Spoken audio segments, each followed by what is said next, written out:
Welcome to US Rail Journeys, Series 3. It's been a long time coming, but with the easing of travel restrictions, I have been able to make the journeys I had originally planned for the spring of 2020.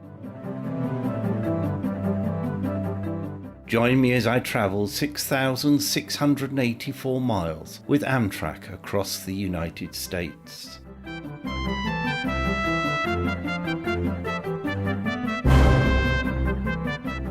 Episode 3. The Journey Begins. We're on our way. Hello. Hello. How are you? I'm very well, thank you. Good. Thank you very much. Train is moving forward out of the yard. Sun is just coming out from behind some clouds.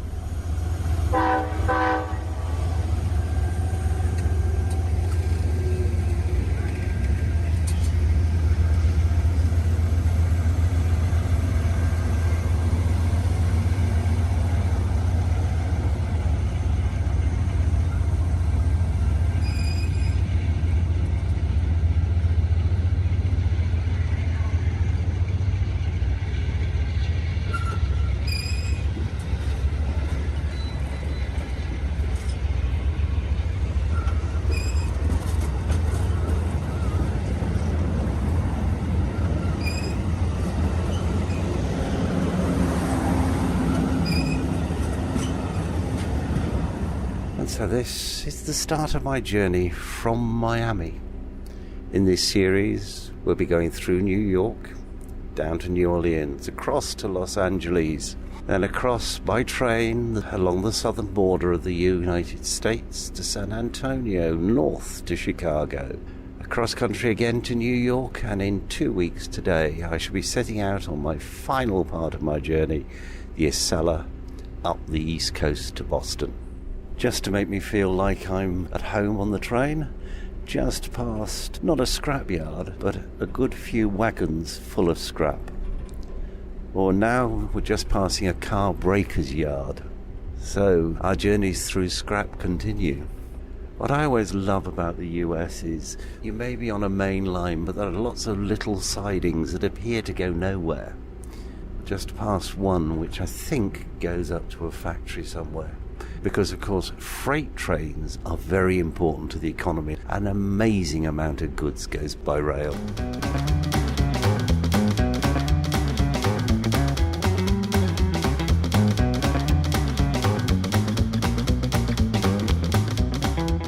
We're definitely travelling through an industrial suburb. Just gone under what must be a major roadway and come out into some trees. Of course, the trees have been planted so that I can't take photographs of anything. All manner of trees, including palm trees. And we're just picking up a little bit more speed and passing another set of wagons full of scrap. The wagons go into a scrapyard because I've just passed it. Trouble is, there are trees all the way around, so it was very difficult to spot it. Gone across a level crossing now. And you can probably hear in the background, things are getting a bit faster. Just going through a tri-rail station. Across another crossing. Apparently we're on the South Florida Rail Corridor. We've just gone through another local commuter station. And according to my speedometer, we're doing somewhere around about 75 miles an hour, which is pretty good going.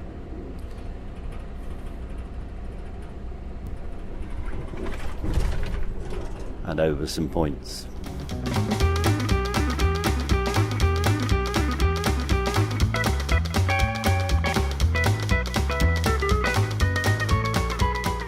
We're slowing down now for our first stop at Hollywood. That's not the Hollywood in Los Angeles, but the Hollywood in Florida. It's a short stop. During the Florida land boom of the 1920s through to the 1950s and 60s, the population here grew rapidly. Today, Port Everglades, the second busiest cruise port in the world, is partially within the municipal boundaries of Hollywood. The Hollywood Beach Boardwalk is one of America's top 10 nostalgic promenades, according to USA Today. The station is served by the Amtrak Silver Meteor and the Silver Star trains. At the moment it's not served by the Silver Meteor because that's been cancelled until later this year. There are also local services from Tri-Rail, and it originally opened in 1928 and was rebuilt in 2002. It's designed in the Mediterranean revival style, and Tri-Rail's presence means that Amtrak trains only stop southbound to let passengers off, and stop northbound for passengers to get on if they're going north of West Palm Beach. The station was used by over 21,650 Amtrak passengers in 2019.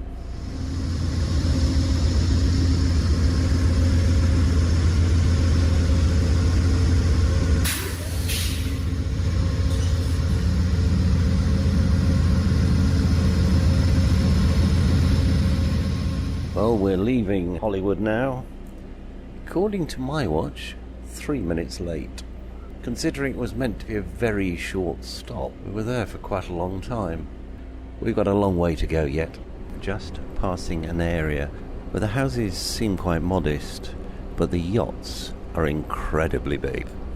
A sign on the big highway next to the line where it says Amtrak Tri-Rail Park and Ride, next exit 1/4 mile.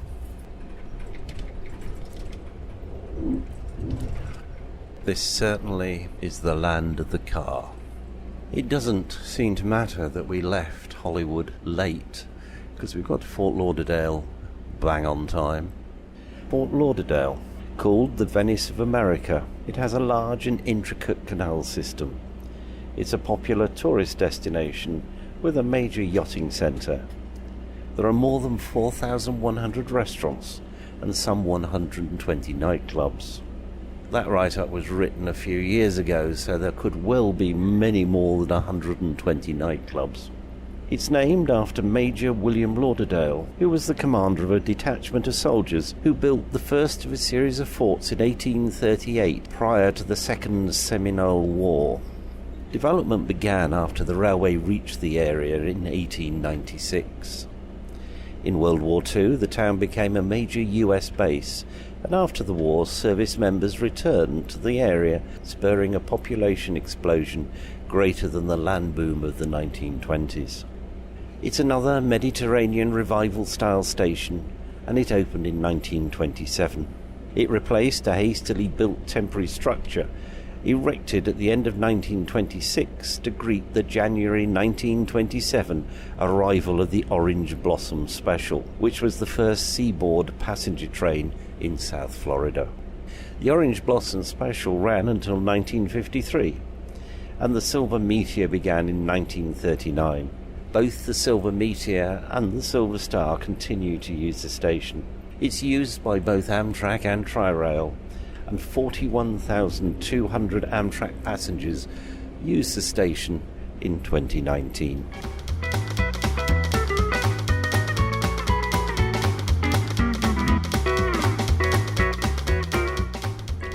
The stops are coming thick and fast on this section of our journey, and we stop at Deerfield Beach. A post office opened here in 1898 to serve a population of 20 settlers. When the town was incorporated in 1925, there were 1,300 residents. The many deer grazing along the Hillsborough River gave their name to the town. Until the late 1940s, it was primarily an agricultural community, but after World War II, tourists began to discover its scenic oceanfront. It's another of the Mediterranean revival stations and was built in 1926. And has been refurbished twice, in 1990 and 2010. The design includes arched entryways, arcades, stucco walls, and a barrel-tiled roof. It was placed on the US National Register of Historic Places on April 5, 1990, and serves the nearby Boca Raton community. The station also houses the South Florida Railway Museum, which is open to the public on Wednesdays and Saturdays. But sadly our stop is very short, so I don't have an opportunity to go and visit the museum. Over 21,000 Amtrak passengers used the station in 2019. The station is also served by Tri-Rail. So here we are, slowing now for Deerfield Beach. The country that we've travelled through so far on this journey has little to recommend it. Roads, more roads, highways, not very beautiful houses cramped together, lots of industry in standard square buildings. Definitely not very much to recommend it. Now this station looks different from the ones that we've been to before. There's no canopy above the platform. I wouldn't want to be waiting for a train in the pouring rain. I can't see any station buildings, but there must be some because they're on the National Register of Historic Places. All I can see is a lamp and a bench and 4 people being taken on one of the golf carts down the side of the train. Must be some passengers having assisted boarding. The station at Deerfield Beach is a very modest building, but it does have quite a lot of attraction to it, so I can see why it's on the National Register.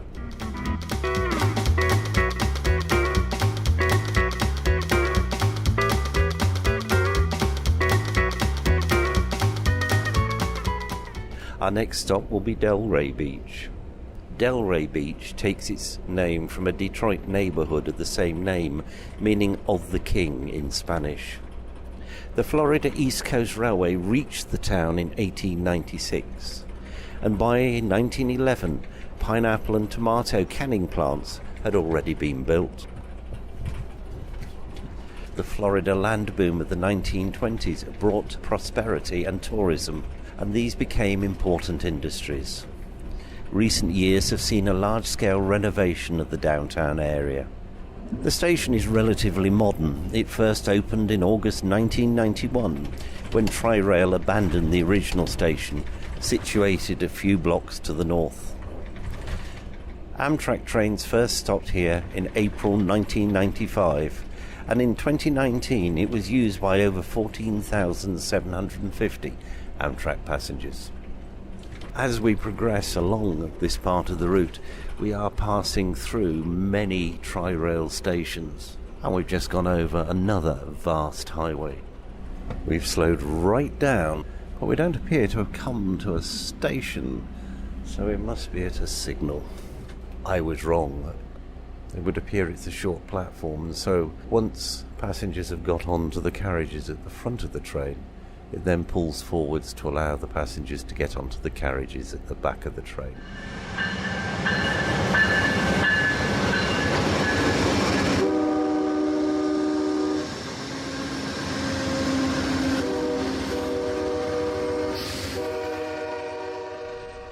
The next station is West Palm Beach. It's the oldest incorporated municipality in southern Florida. It was founded by Henry Flagler, the founder of the Florida East Coast Railway. Pratt & Whitney, IBM and RCA put the city on the map in the 1960s. The station officially opened to passengers in January 1925. It was designed by the Palm Beach architectural firm of Harvey and Clark. The station was placed on the U.S. National Register of Historic Places on June the 19th, 1973. The Tri-Rail service to the station began in 1989. The city of West Palm Beach bought the building in 1988 and persuaded local architects Oliver Glidden and Partners to head a $4.3 million restoration project. The station was rededicated at a ceremony in April 1991. Over 53,700 Amtrak passengers used the station in 2019. So we've arrived here in West Palm Beach. It may have been restored and rededicated, but there's an awful lot of rusty metal in the station canopy, which interestingly enough is lower than the height of the train. Seems to be quite a big city, this one.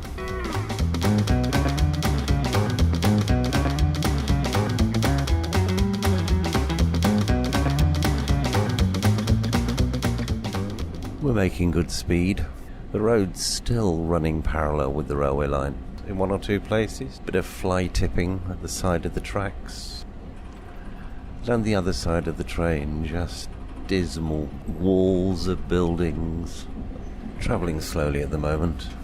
Just gone through a station that must only be for local trains. Even though we don't have a highway running parallel with us any longer, we seem to be going past some somewhat depressing buildings behind the trees. Derelict vehicles. That one's got trucks. A lot of rubbish. And a Range Rover. It's about an hour until we reach our next station. So we must be getting to a slightly more rural part of Florida. I've moved along to the dining car for some lunch. Yes, we still have a dual carriageway on our right-hand side. But there are fields, there are trees, and lots of trees just beside the railway line, as usual. Going along quite a reasonable speed.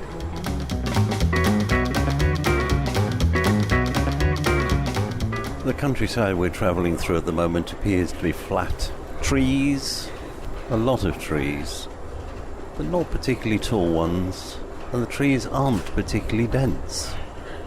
There doesn't appear to be any form of agriculture here or anything like that, though there are one or two cleared areas, but whether they've been cleared by man or just cleared because nothing will grow there isn't obvious. Just passed through a small town, large marquee on what looks like a public green area. Lots of sites here that seem to have their own little siding off the main track. Hidden away we come to industry. Large silos over there, but still the road that's running parallel with us is quite quiet. Very little traffic, it's even single carriageway. Well, according to my speedometer, we're currently travelling at about 80 miles an hour. That's pretty fast for an Amtrak service. Our next stop, nearly an hour after West Palm Beach, is Okeechobee, a town that hosts the Speckled Perch Festival, which is held annually in honour of its lake's most famous fish. The first recorded Category 5 hurricane in the North Atlantic hit Okeechobee in 1928.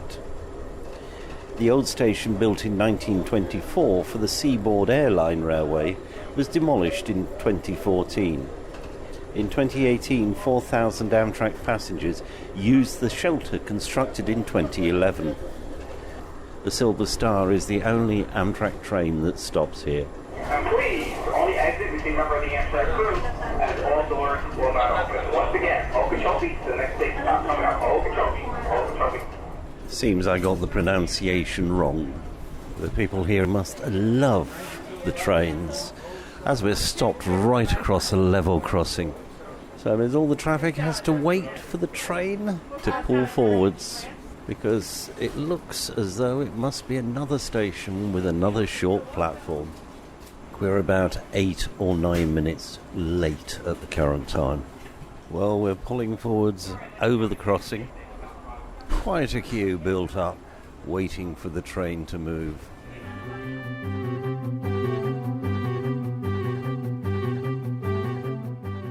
I thank all the passengers and crew aboard Amtrak's Silver Star train that left Miami on Saturday the 25th of June.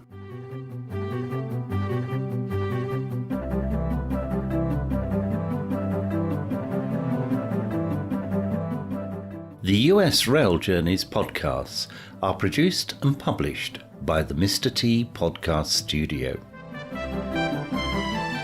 Thank you very much for listening, and please join me again in a couple of weeks for the next instalment.